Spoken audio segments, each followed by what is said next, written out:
Hi everyone, Dom here from Panasonic Europe, and in this really quick video we're just going to talk through some of the reasons that you may find your bake has holes in the bread. It can happen, it's a little uncommon that you find that after you've baked your bread you cut into it and it's full of holes. It's a Swiss cheese bread, no one wants that.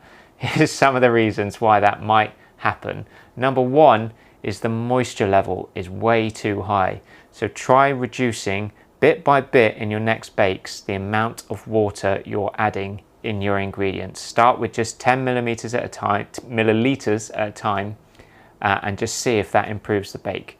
The other reason is that you're actually using a little bit too much yeast as well, so make sure when you're measuring it out using the correct amount, or even reduce it a little bit if you're sure that you did already use the correct amount. Also, of course, as we always say, make sure you're using active dry yeast and it's fresh, it's in date, and all the rest of it. So I hope that helps, and we'll see you in the next video.